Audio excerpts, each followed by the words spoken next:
പ്രിയേക ദൈവത്തിൻ്റെ സ്തുതി. പരിശുദ്ധ പത്രീർക്കീസ് ബാവായുടെ പ്രതിനിധിയായി പരിശുദ്ധ മോറാൻ്റെ അനുഗ്രഹീത ദുഃഖ്രോനോ അവിസ്മരണീയമാക്കുവാൻ എഴുന്നള്ളുവെന്ന് അനുഗ്രഹിക്കുന്ന അഭിമന്യ മർസവേറിയോസ് റോജർ അക്രാസ് തിരുമേനി, പരിശുദ്ധ എപ്പിസ്കോപ്പൽ സുന്നഹദോസിൻ്റെ സെക്രട്ടറി അഭിമന്യ പിതാവായ ഡോക്ടർ തോമസ് മാർ തിമോത്തിയോസ് തിരുമേനി, അഭിവന്ദരായ സഹോദര മെത്രാപ്പോലിത്ത തിരുമേനിമാരെ, ഇന്നത്തെ വിശിഷ്ടാതിഥി കേരള സംസ്ഥാനത്തിൻ്റെ ആരോഗ്യ വകുപ്പ് മന്ത്രി ശ്രീമതി വീണ ജോർജ്, രാഷ്ട്രീയ സാമൂഹ്യ രംഗങ്ങളിലെ ആദരണീയരായ വ്യക്തികളെ,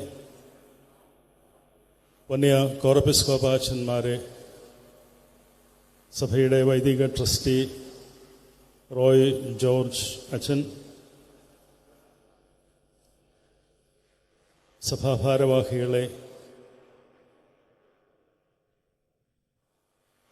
വന്യരമ്പാച്ചന്മാരെ, ബഹുമാനപ്പെട്ട വൈദികരെ, ശമാശന്മാരെ, സിസ്റ്റേഴ്സ്, സ്നേഹമുള്ള സഹോദരി സഹോദരന്മാരെ, തീർത്ഥാടകരെ, ദേശവാസികളെ, വാത്സല്യമുള്ളവരെ, 9 പതിറ്റാണ്ട് കാലം പിന്നിടുമ്പോഴും നമ്മുടെ എല്ലാം മനസ്സിൽ പരിശുദ്ധ മോറാൻ്റെ അവിസ്മരണീയമായ ചിന്തകളും അദ്ദേഹത്തോടുള്ള ഡിവോഷനും മധ്യസ്ഥതയും നാൾക്കുനാൾ കൂടുതലായി നമ്മെ കർത്താവിലേക്ക് ചേർത്ത് നിർത്തുന്ന ഒരു ചൂണ്ടുപലകയായി നിലകൊള്ളുന്നു എന്നുള്ളതിൽ നമുക്ക് ദൈവത്തെ സ്തുതിക്കാം. അഭിവന്ദനായ അത്താനാസ്യോസ് തിരുമേനി പരിശുദ്ധ പിതാവിനെക്കുറിച്ച്, മൊറാനെക്കുറിച്ച് ചില കാര്യങ്ങളിലൂടെ സൂചിപ്പിക്കുകയുണ്ടായി. വാർദ്ധക്യവും ഹൃദ്രോഗവും എല്ലാം മറന്നിട്ടാണ് പരിശുദ്ധ സിംഹാസനത്തിൽ നിന്നും മലങ്കരയിലേക്ക് പരിശുദ്ധ മോറാൻ എഴുന്നള്ളി വന്നത്. ആ വരവിന് ഒറ്റ ലക്ഷ്യം മാത്രമേ ഉണ്ടായിരുന്നുള്ളൂ. അത് അദ്ദേഹം മലങ്കരയിൽ എഴുന്നള്ളി വന്ന ദിനം 1 മുതൽ അദ്ദേഹം കർത്താവിൻ്റെ സന്നിധിയിലേക്ക് യാത്രയാവുന്നത് വരെ ആ ചിന്ത മാത്രമായിരുന്നു ആ പരിശുദ്ധൻ്റെ ഹൃദയത്തിൽ എപ്പോഴും തുടികൊണ്ടിരുന്നത്. അത് മറ്റൊന്നുമായിരുന്നില്ല, മലങ്കര സഭയുടെ സമാധാനമായിരുന്നു. സുറിയാനി സഭ ഏത് കാലത്തും തർക്കങ്ങളിലും വ്യവഹാരങ്ങളിലും കലഹങ്ങളിലും വിഭാഗീയതയിലും അകപ്പെട്ടിരിക്കുന്ന ഒരു സഭ തന്നെയാണ്. ഈ കഴിഞ്ഞ നൂറ്റാണ്ടുകളിലൊക്കെ ഈ പുണ്യപ്പെട്ട മാതൃസഭയായ സുറിയാനി സഭയിൽ നിന്നും അനേകം സഭകൾ രൂപം കൊണ്ടിട്ടുണ്ട്. പലപ്പോഴും നമ്മിൽ നിന്നും വേർപെട്ടുപോയ സഭകളുമായി വ്യവഹാരങ്ങളും ഉണ്ടായിട്ടുണ്ട്. അതിലേറ്റവും പ്രമാദമായ ഒന്നാണ് മാർത്തോമ സഭയുമായിട്ടുള്ള വ്യവഹാരം. നമുക്കറിയാം, അന്നത്തെ വ്യവഹാരത്തിൽ മലങ്കര സഭയാണ് വിജയിച്ചത്. മണർകാട് പള്ളി മാർത്തോമാ സഭയ്ക്ക് കേസിലൂടെ ലഭിക്കുകയുണ്ടായി. മാർത്തോമാ സഭയുടെ അന്നത്തെ മേലധികാരികൾ ഒരു തീരുമാനമെടുത്തു. ഞങ്ങൾക്കിവിടെ മാർത്തോമാ സഭയിലെ അംഗങ്ങളില്ലാത്തതുകൊണ്ട്, അല്ലെങ്കിൽ വളരെ ചുരുക്കമായതുകൊണ്ട്, ഇവിടെയുള്ള ബഹുഭൂരിപക്ഷം വരുന്ന പരിശുദ്ധ സിംഹാസന ഭക്തർക്കായി ആ ദേവാലയം വിട്ടുകൊടുക്കാമെന്ന് അവർ തീരുമാനിച്ചു. ഇന്നും ചെങ്ങന്നൂര് ഒരു ദൈവാലയം മാർത്തോമാ സഭയും ഓർത്തഡോക്സ് സഭയും പങ്കുവയ്ക്കുന്നുണ്ട്. ഈ കഴിഞ്ഞ കാലങ്ങളിലൊക്കെ വ്യവഹാരത്തിൻ്റെ ഭാഗമായി അനേകം ദൈവാലയങ്ങളുടെ 2 വിഭാഗവും വളരെ സമാധാനപരമായി 2 വിഭാഗവും ആരാധനയ്ക്കായി ദേവാലയങ്ങൾ ഉപയോഗിച്ചിരുന്നു. അവിടെയൊന്നും മനുഷ്യ സംഭവങ്ങളൊന്നും ഉണ്ടായിട്ടില്ല. എന്നാൽ 58 കാര്യം തിരുമേനി ഇവിടെ പറഞ്ഞു, ആവർത്തിക്കുന്നില്ല. അതിന് പിന്നാലെ വന്ന വ്യവഹാരങ്ങൾ എല്ലാം തന്നെ നമുക്ക് ദോഷമായി സംഭവിച്ചു. പരിശുദ്ധ സഭ എന്നും വിശ്വസിക്കുന്നത് പരിശുദ്ധ അന്ത്യോക്യ സിംഹാസനത്തിൻ്റെ കീഴിൽ, ആത്മീയ മേലധ്യക്ഷതയും കീഴിൽ എല്ലാ അർത്ഥത്തിലും ആത്മീയവും ഭൗതികവുമായ അധികാരം പരിശുദ്ധ സിംഹാസനത്തിന് പൂർണ്ണമായി നൽകിക്കൊണ്ടുള്ള ഒരു സംവിധാനമാണ് ഈ സഭയുടെ പാരമ്പര്യം. അതുകൊണ്ടാണ് സഭാചരിത്രത്തിൽ അനേകം സംഭവ പരമ്പരകൾ ഉണ്ടെങ്കിലും ഏറ്റവും ഒടുവിൽ നമുക്ക് എടുത്തു പറയാവുന്ന ഒന്നാണ് പരിശുദ്ധനായ ചാത്തുര്യത്തിൽ കൊച്ചു തിരുമേനിയുടെ, പരിമല തിരുമേനിയുടെ സൽമൂസവും. അതെല്ലാവർക്കും സോഷ്യൽ മീഡിയയിലൂടെ വായിച്ചെടുക്കുവാനായിട്ട് സാധിക്കും. എത്ര ശ്രദ്ധേയമായിട്ടാണ് അതിൽ കാര്യങ്ങളൊക്കെ വിവരിച്ചിരിക്കുന്നത്. പരിശുദ്ധ അന്ത്യോക്യ സിംഹാസനത്തിനെതിരെ ഞാൻ എന്ന് സംസാരിക്കുന്നുവോ അന്ന് എന്നിൽ നിക്ഷിപ്തമായിരിക്കുന്ന പൗരോഹിത്യത്തിൻ്റെ വെള്ളക്കുപ്പായം പോലും ഉരിയപ്പെട്ടതായിരിക്കുമെന്നാണ് എഴുതി വച്ചിരിക്കുന്നത്. അങ്ങനെയുള്ള ഒരു വലിയ സത്യത്തിൻ്റെ, ചരിത്രത്തിൻ്റെ, പാരമ്പര്യത്തിൻ്റെ, സത്വത്തിൻ്റെ അടിത്തറയിൽ നിന്നുകൊണ്ടാണ് ഈ സഭ മുന്നോട്ട് പോകുന്നത്. കഴിഞ്ഞ ദിവസം സീനിയർ ലോയറുമായിട്ട് സംസാരിച്ചപ്പോൾ അദ്ദേഹം പറയുകയുണ്ടായി, കേസിൻ്റെ കാര്യങ്ങൾ പറയുമ്പം പെണ്ടുലം പോലെയാണ്. അത് മുകളിലേക്കും താഴേക്കും അങ്ങോട്ടും ഇങ്ങോട്ടും ഒക്കെ ചലിച്ചുകൊണ്ടിരിക്കും. നമുക്കൊന്നും പൂർണ്ണമായി പ്രെഡിക്റ്റ് ചെയ്യാനായിട്ട് സാധിക്കുകയില്ല. ഈ സഭ പരിശുദ്ധനായ ഏലിയാസ് ബാവ സമാധാനം സ്ഥാപിക്കുന്നതിന് വേണ്ടി ഇവിടെ എഴുന്നള്ളി വന്ന് അത് സാധിക്കാതെ വന്നതിലുള്ളതും അദ്ദേഹത്തിന് ഏൽക്കേണ്ടി വന്നതായ വേദനയും, അദ്ദേഹം ആഗ്രഹിച്ചതുപോലെയോ അല്ലെങ്കിൽ അദ്ദേഹത്തിന് പലരും കൊടുത്ത വാക്കുകളോ പാലിക്കാതെ വന്നതുകൊണ്ടുമൊക്കെ ഉണ്ടായ അദ്ദേഹത്തിൻ്റെ ഹൃദയവേദനയും നൊമ്പരവും ആണ് അദ്ദേഹത്തിൻ്റെ ജീവനെടുത്തത്. അത്രമേൽ സമാധാനത്തിന് വേണ്ടി സ്വന്തം ജീവൻ പോലും മറുവിലയായി കൊടുക്കുവാൻ സന്നദ്ധനായിട്ടാണ് പരിശുദ്ധ ബാവ മലങ്കരയിലേക്ക് എഴുന്നള്ളി വന്നത്. നമുക്കറിയാം, സഹോദരന് വേണ്ടി ജീവനെ കൊടുക്കുന്നതിനേക്കാൾ വലുതായിട്ടുള്ള സ്നേഹമില്ല എന്ന് നമ്മുടെ കർത്താവ് നമ്മെ പഠിപ്പിക്കുന്നു. പരിശുദ്ധ സിംഹാസനത്തിൽ നിന്നും വാർദ്ധക്യത്തിൻ്റെ മൂർധന്യതയിൽ ഇവിടേക്ക് എഴുന്നള്ളി വന്ന് അദ്ദേഹം വിഭാവനം ചെയ്ത, പ്രാർത്ഥിച്ച, കണ്ണുനീരൊഴുക്കിയ സഭാസമാധാനം സംജാതമാകാതെ വന്നപ്പോൾ ആ ഹൃദയവേദനയിൽ നിന്നും അദ്ദേഹത്തിന് മോചനമുണ്ടായില്ല. പ്രിയമുള്ളവരെ, അതുകൊണ്ട് തന്നെ പരിശുദ്ധ മോറാൻ മലങ്കര സഭയിലെ, പരിശുദ്ധ സത്യസുറിയാനി സഭയിലെ ദൈവമക്കളുടെ ഹൃദയത്തിൽ ഇന്നും സജീവമായി ജീവനോടെ പ്രവർത്തിക്കുന്നു എന്ന് തന്നെയാണ് നമ്മൾ മനസ്സിലാക്കേണ്ടുന്നത്. വ്യവഹാരങ്ങൾ പലത് കഴിഞ്ഞു, സമുദായ കേസുകൾ പലതും കഴിഞ്ഞു. ഇപ്പോഴും സമുദായ കേസ്, സഭാ കേസ് സജീവമായി നിലകൊള്ളുക തന്നെയാണ് ചെയ്യുന്നത്. വ്യവഹാര വിമുക്തമായ ഒരു സഭയെക്കുറിച്ച് സ്വപ്നം കാണുവാൻ, വ്യവഹാരമില്ലാത്ത സമാധാനത്തിൽ സഹവസിക്കുന്ന സഭകൾ എന്നുള്ള ആശയം രൂപപ്പെട്ടു വരുവാൻ, പിടിച്ചുപറിക്കലും അതീശത്വവും പിടിച്ചെടുക്കലുമൊക്കെ ഇല്ലാത്ത ഒരു സഭ, ദൈവത്തിൻ്റെ സഭ എന്നാണ് ഈ സഭയെക്കുറിച്ച് പിതാക്കന്മാർ പറയുന്നതും നമ്മെ പഠിപ്പിച്ചിരിക്കുന്നതും. അതങ്ങനെ തന്നെയാണ്. പരിശുദ്ധ പത്രോസിൻ്റെ അപ്പോസ്തോലിക സിംഹാസനത്തിൻ്റെ കീഴിൽ നിലനിൽക്കുന്ന പരിശുദ്ധ സഭ എന്നും ദൈവത്താൽ നിലനിർത്തപ്പെട്ടിരുന്ന സഭ തന്നെയാണ്. അങ്ങനെയാണ് നമ്മൾ 1-ാം തുബദേനിൽ വായിക്കുന്നതും. അതുകൊണ്ട് തന്നെ ഈ സഭയുടെ നിലനിൽപ്പിന് എന്തെല്ലാം തടസ്സങ്ങൾ സൃഷ്ടിച്ചാലും, ഈ സഭയിലെ എന്തെല്ലാം നമുക്ക് കൈമോശം വന്നു പോയാലും, എന്തൊക്കെയെല്ലാം നമ്മിൽ നിന്നും ബലമായി പിടിച്ചെടുത്താലും അത് നിയമത്തിന്റെ പേരിലായിരിക്കാം. എങ്കിലും ഈ പരിശുദ്ധ സഭയിലെ ദൈവമക്കൾ പരിശുദ്ധ മോറാൻ കൈമാറി തന്ന വിശ്വാസത്തിന്റെ പൈതൃകം, പുണ്യപ്പെട്ട പിതാക്കന്മാരിലൂടെ കൈമാറി തന്ന വിശ്വാസത്തിന്റെ പൈതൃകം, അതിൽ അചഞ്ചലമായി നിലകൊണ്ട് തന്നെ വിശ്വാസത്തെ നെഞ്ചോട് ചേർത്ത് പിടിച്ച് ഈ പ്രതികൂലതകളെയും പ്രതിസന്ധികളെയും എല്ലാം അതിജീവിച്ച് മുന്നോട്ട് പോകുന്ന കാഴ്ചയാണ് നമ്മൾ കണ്ടുകൊണ്ടിരിക്കുന്നത്. ഭാരത സംസ്കൃതിയിൽ സത്യമേവ ജയതേ എന്ന് നമ്മൾ പറഞ്ഞു കേട്ടിട്ടുണ്ട്. സത്യം ഒരു നാൾ വിജയിക്കുക തന്നെ ചെയ്യണമല്ലോ. നിശ്ചയമായിട്ടും തെറ്റായ വാദമുഖങ്ങൾ ബഹുമാനപ്പെട്ട കോടതിയെ പലതും തെറ്റിദ്ധരിപ്പിച്ചുകൊണ്ടൊക്കെ പലപ്പോഴും പല കോടതി വിധികളും വന്നിട്ടുണ്ട്. നീതിന്യായ പീഠത്തോട് നമുക്കൊരിക്കലും തെറ്റായ ഒരു സമീപനം ഉണ്ടാകാൻ പാടില്ല.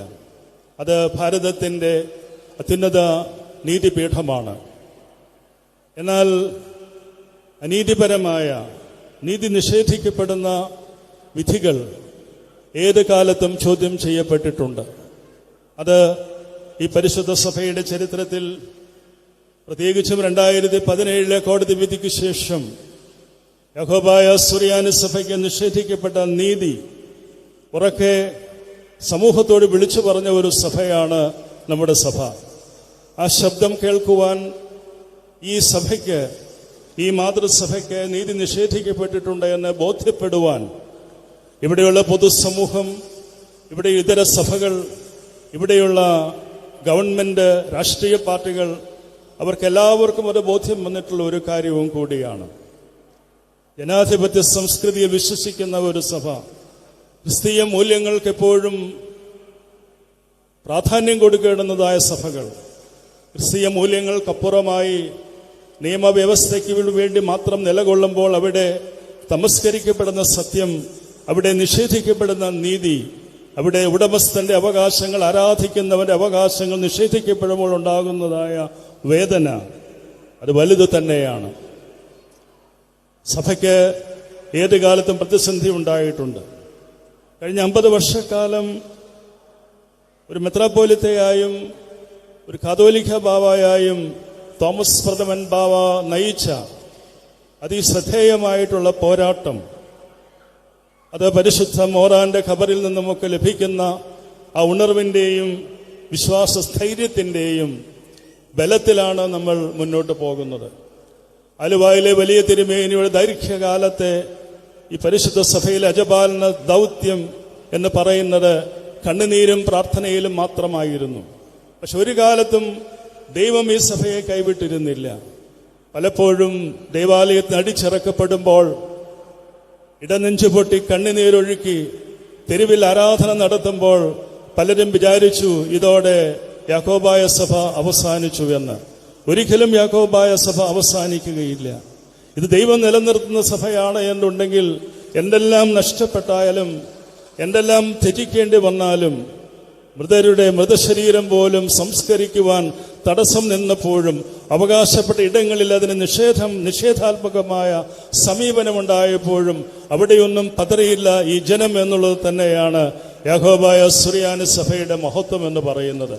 ഈ മഹത്വത്തിന്റെ പിന്നിൽ അവരെ ഇന്നത്തെ നിലയിലേക്ക് രൂപപ്പെടുത്തി എടുത്തിട്ടുള്ളത് പുണ്യപ്പെട്ട പിതാക്കന്മാരുടെ അതിശ്രദ്ധേയമായ സ്നേഹവും അവരുടെ കരുതലും.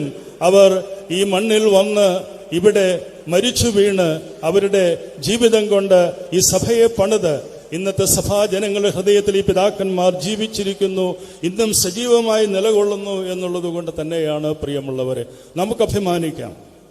എന്തെല്ലാം പ്രയാസങ്ങൾ വന്നാലും തടസ്സങ്ങൾ വന്നാലും ഇനിയും ഒരു പക്ഷേ തടസ്സങ്ങൾ നേരിട്ടേക്കാം. ഒരു 2 വിഭാഗങ്ങൾ തമ്മിൽ വ്യവഹാരങ്ങൾ നടക്കുമ്പോൾ അവിടെ ഒരാൾ പരാജയപ്പെടും, അല്ലെങ്കിൽ ഒരാൾ വിജയിക്കും. എന്നാൽ പരാജയപ്പെട്ടവനും പരാജയപ്പെട്ടവന്റെ സംവിധാനങ്ങളും ഇല്ലാതാകണമെന്ന് ആഗ്രഹിക്കുന്ന ഒരു മനോഭാവം, അത് എന്ത് മനോഭാവമാണെന്ന് മനസ്സിലാവുന്നില്ല. ഇവിടെയുള്ള രാഷ്ട്രീയ പാർട്ടികളും മാറി മാറി വന്ന ഗവൺമെന്റുകളും സെൻട്രൽ ഗവൺമെന്റും ഒക്കെ തുടങ്ങി എന്തെല്ലാം ചർച്ചകൾ നടത്തുകയുണ്ടായി. ഏറ്റവും ഒടുവിൽ ഈ പരിശുദ്ധ സഭയ്ക്ക് അല്പമെങ്കിലും ഒരു ആശ്വാസം. ഒരു വശത്തെ കോടതി വിധികളുടെ നീണ്ട നിര ഇങ്ങനെ കിടക്കുകയാണ്. എല്ലാം നമുക്ക് പ്രതികൂലമായി ഇവിടുത്തെ കോടതി എഴുതി തള്ളിയിരിക്കുന്നു. എപ്പോൾ കോടതിയിൽ ചെന്നാലും നമുക്ക് വിപരീതമായിട്ടുള്ള കമന്റ്സ് മാത്രമാണ് വരുന്നത്. അങ്ങനെയുള്ള സാഹചര്യത്തിൽ ബഹുമാനപ്പെട്ട ഗവൺമെന്റ് ചില കാര്യങ്ങൾ ചെയ്യുകയുണ്ടായി. ബഹുമാനപ്പെട്ട കേരള ഗവൺമെന്റ് ശ്രീ പിണറായി വിജയന്റെ നേതൃത്വത്തിലുള്ള ഗവൺമെന്റ് പല സംവിധാനങ്ങളും മുന്നോട്ട് വയ്ക്കുകയുണ്ടായി. അദ്ദേഹം ആ കാര്യം പരസ്യമായിട്ട് പറയുകയുമുണ്ടായി. അദ്ദേഹത്തിന് യാക്കോബായ സഭയുടെ ആളുകൾ വോട്ട് ചെയ്യുമെന്നുള്ള വിശ്വാസം ഒന്നുകൊണ്ടുവന്നല്ല അദ്ദേഹം നമുക്ക് വേണ്ടി ഈ കാര്യങ്ങൾ ചെയ്യുന്നത്. അദ്ദേഹത്തിന് ഒരു കാര്യം ബോധ്യമായി. ബഹുഭൂരിപക്ഷം വരുന്ന ഒരു ഇടവക ജനങ്ങളുടേതായ ഇടവക പള്ളി എന്നുള്ളത് കോടതി വിധി പറഞ്ഞിട്ടുണ്ട്.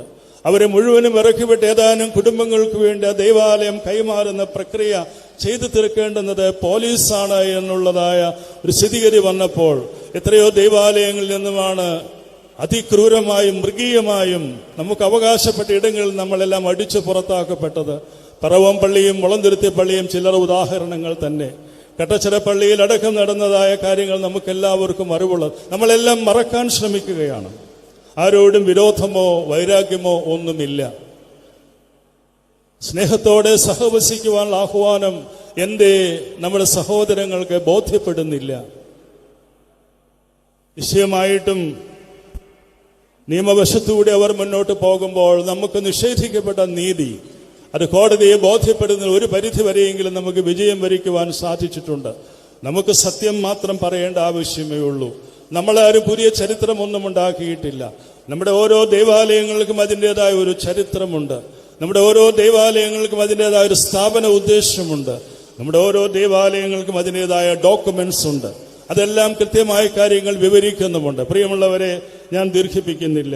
പരിശുദ്ധനായ മോറാന്റെ ഖബറിൽ വന്ന് പ്രാർത്ഥിച്ച് അനുഗ്രഹം പ്രാപിക്കുമ്പോൾ വ്യക്തിഗതമായി നമുക്കെല്ലാവർക്കും ഒത്തിരി കാര്യങ്ങൾ ഇവിടെ വന്ന് കണ്ണുനീരൊഴുക്കി നന്ദി നിറഞ്ഞ ഹൃദയത്തോടെ പറഞ്ഞറിയിക്കുവാനുണ്ട്. സഭയുമായി ബന്ധപ്പെട്ട് കിടക്കുന്ന ഒരു നാമധേയം മാത്രമല്ല. ഇവിടേക്ക് അണമുറിയാതെ വിശ്വാസികൾ ആവഹിച്ചുകൊണ്ടിരിക്കുന്നതിന്റെ കാരണം അത് തന്നെയാണ്. എത്രമാത്രം ത്യാഗം സഹിച്ചാണ് മോറാന്റെ ഖബറിങ്കൽ വന്ന് പ്രാർത്ഥിച്ച് അനുഗ്രഹം പ്രാപിക്കുവാനായി സായുജ്യം അണയുവാൻ വേണ്ടി അനേകം വരുന്ന ജനസമൂഹങ്ങൾ, തീർത്ഥാടകർ, ജാതി മത ഭേദമന്യേ ഇവിടേക്ക് എത്തുന്നത് എന്നുള്ളത് ഈ സമൂഹത്തിന് മുഴുവൻ അറിയാവുന്നതാണ്. വിശുദ്ധ ജീവിതം നയിച്ച പരിശുദ്ധ പിതാവിന്റെ വിശുദ്ധിയുടെ മാർഗത്തിലൂടെ സഞ്ചരിച്ച് അനേകരെ വിശുദ്ധിയിലേക്ക് നയിച്ച പരിശുദ്ധ പിതാവ് നമുക്കെല്ലാവർക്കും വിശുദ്ധിയുടെ നിറകുടമായി നമ്മെ വിശുദ്ധിയിൽ വളരുവാനും വിശുദ്ധന്മാരുടെ കൂട്ടായ്മയിലേക്ക് ചേർക്കുവാനും പരിശുദ്ധനായ ബാവ ഇന്നും നമുക്ക് വേണ്ടി മധ്യസ്ഥത യാചിച്ചുകൊണ്ടിരിക്കുന്നു. പ്രിയമുള്ളവരെ, സഭയെ സംബന്ധിച്ചിടത്തോളം ഈ സഭയുടെ ഇന്നിന്റെ നിലനിൽപ്പ് പരിശുദ്ധ മോറാന്റെ ഖബറിന് വലിയ പ്രാധാന്യമുണ്ട്. എന്തെല്ലാം സുപ്രധാനമായ തീരുമാനങ്ങളാണ് നമ്മളെല്ലാം ഈ ഖബറിൽ വന്ന് പരിശുദ്ധന്റെ മധ്യസ്ഥയിൽ അഭയപ്പെട്ടുകൊണ്ട് എടുത്തിരിക്കുന്നത്. എനിക്ക് ഈ സമയത്ത് ഒരു കാര്യം ഇവിടെ പറയാതിരിക്കുവാൻ സാധിക്കുകയില്ല. 1974 ജനുവരി മാസം മാർച്ച് മാസം 25-ാം തീയതിയാണ് പുണ്യശ്ലോകനായ പെരുമ്പള്ളി തിരുമേനിയും അതുപോലെ തന്നെ പുണ്യശ്ലോകനായ ബാസിലിയോസ് തോമസ് പ്രഥമൻ ബാവ തിരുമേനിയും ഈ ഖബറിങ്കൽ വെച്ച് 12-13 വയസ്സുള്ള എനിക്ക് കോറിയോ പട്ടം നൽകുന്നത്. പൗരോഹിത്യത്തിന്റെ ആദ്യ പടിയിലേക്ക് കാലെടുത്ത് വയ്ക്കുന്നത് ഈ പുണ്യഭൂമിയിലാണ്. അന്ന് മുതൽ ഇങ്ങോട്ട് ഒരു വർഷം പോലും ഇവിടെ വന്ന് പ്രാർത്ഥിക്കാത്ത ദിനങ്ങളില്ല. 10 വർഷത്തിന് ശേഷം 1974 മാർച്ച് മാസം 74-ലാണ് ഞാൻ ശമാശനാവുന്നത്. 1994 മാർച്ച് മാസം 25-ാം തീയതി വീണ്ടും ഇവിടെ വന്ന് പ്രാർത്ഥിച്ചാണ് ആ തീരുമാനമെടുക്കുന്നത്. ഇവിടെ വന്ന് പരിശുദ്ധ മോറാന്റെ ഖബറിങ്കൽ വന്ന് പ്രാർത്ഥിച്ചാണ് ഒരു ദേറാപട്ടക്കാരനാകണമെന്നുള്ള തീരുമാനമെടുക്കുന്നതും അതിനുശേഷം പുണ്യശ്ലോകനായ ബാസിലിയോസ് പൗലോസ് രണ്ടാമൻ ബാവ തിരുമനസ്സുകൊണ്ട് എന്നെ വൈദികനാക്കുന്നതും. പ്രിയമുള്ളവരെ, ഇവിടെ അഭിമന്യ തിരുമേനി കൽപ്പിച്ചു, പരിശുദ്ധ പാത്രീർക്കീസ് ബാവയുടെ കൽപ്പനയുണ്ടായിട്ടുണ്ട്. ദൈവം ഹിതമായാൽ ഈ വരുന്ന മാർച്ച് മാസം 25-ാം തീയതി, ആ ദിവസം എൻ്റെ ജീവിതത്തിൽ വളരെ പ്രാധാന്യമർഹിക്കുന്ന ഒരു ദിവസമാണ്. അന്ന് മായൽത്തോ പെരുന്നാളെന്ന് നിങ്ങൾക്ക് എല്ലാവർക്കും അറിയാം.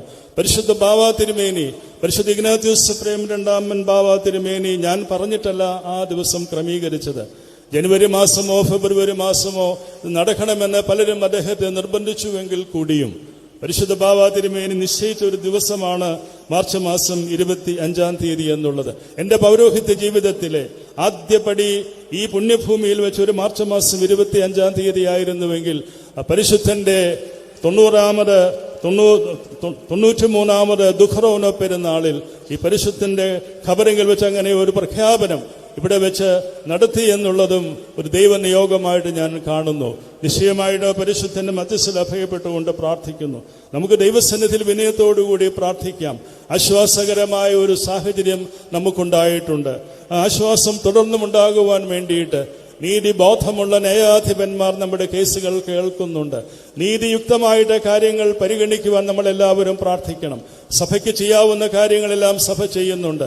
ദോഷമൊന്നും വരാത്ത രീതിയിൽ ഈ സഭയെ രക്ഷിക്കുവാനും നമ്മെ ആരെങ്കിലും ഉപദ്രവിക്കുന്നുണ്ടെങ്കിൽ അവർക്കാർക്കും ഒരു ദോഷവും വരാതിരിക്കുവാനും നമുക്ക് പ്രാർത്ഥിക്കാം. ആരെയും ദ്രോഹിച്ചിട്ടോ ആരുടേതും ഒന്നും കവർന്നെടുത്തിട്ടോ ഒന്നും യാക്കോബായ സുറിയാനി സഭയ്ക്ക് വേണ്ട.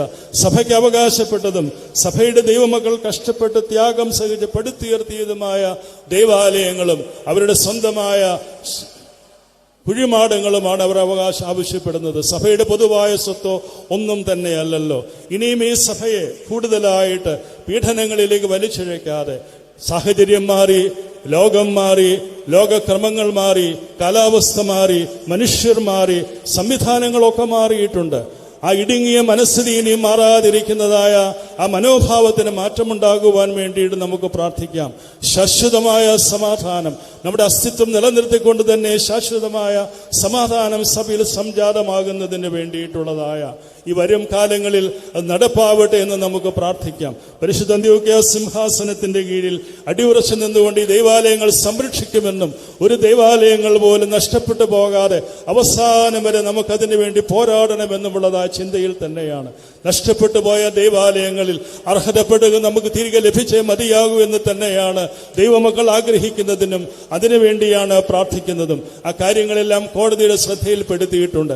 നാളിതുവരെ നടന്ന പള്ളിപിടുത്തങ്ങളും അതിലേക്ക് നയിച്ചതായ സാഹചര്യങ്ങളും അതിലേക്ക് പോലീസിന്റെ ഗവൺമെന്റിന്റെ ഭാഗത്തു നിന്നും കോടതി ഡയറക്ഷനിലാണെങ്കിൽ കൂടിയും പോലീസ് ഡിപ്പാർട്ട്മെന്റ് ഇടപെടലുമായി സംബന്ധിച്ചുമൊക്കെ കോടതി വ്യക്തമായ നിരീക്ഷണങ്ങൾ നടത്തിയിട്ടുണ്ട്.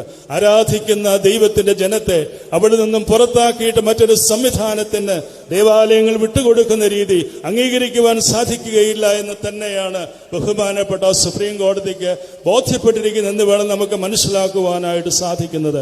പ്രിയമുള്ളവരെ, നമുക്ക് പ്രാർത്ഥിക്കാം. നീതിയുക്തമായ കാര്യങ്ങളെല്ലാം അവസാനിക്കേണ്ടിയിരിക്കുന്നുവല്ലോ. നമ്മുടെ ദൈവാലയങ്ങൾ സംരക്ഷിക്കപ്പെടട്ടെ.